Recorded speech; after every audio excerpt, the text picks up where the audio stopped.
आप सबको नरेंद्र मोदी के नमस्कार। लोकतंत्र विजयी हो, भारत विजयी हो, भारत माता की जय।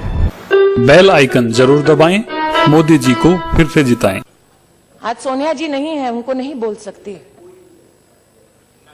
अटल बिहारी वाजपेयी जी ने शायद ये कहा था कि भारत कोई भूमि का टुकड़ा नहीं है, एक जीता जागता राष्ट्र पुरुष है। अटल जी ने कहा था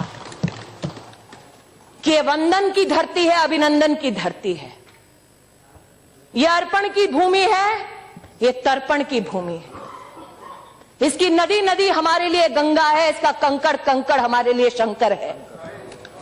हम जिएंगे तो इस भारत के लिए और मरेंगे तो इस भारत के लिए, और मरने के बाद भी गंगा जल में बहती हुई हमारी अस्थियों को कोई कान लगाकर सुनेगा तो एक ही आवाज आएगी, भारत माता की जय। प्रश्न ये उठता है, जिस अटल बिहारी वाजपेयी जी ने ये कहा, उन्होंने समर्थन किया इंदिरा जी का, दुर्गा का उन्हें स्वरूप माना। जब राष्ट्र के वैभव के लिए इंदिरा गांधी ने कहा कि जाओ और इंसानियत की रक्षा करो, आज मैंने देखा, they say politics makes strange bed fellows.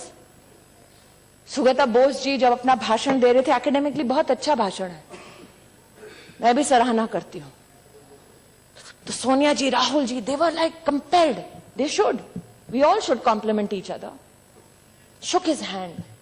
I only wished that Dr. Bose was here to gift them a book called Dead Reckoning by Sharmila Bose. Who is Sharmila Bose? Dr. Bose's sister, a renowned historian. And in the Dead Reckoning she writes that the Bangladesh Liberation War was a fallacy. That the Pakistani army never did anything to the Bangladeshis that Indira Gandhi went to support.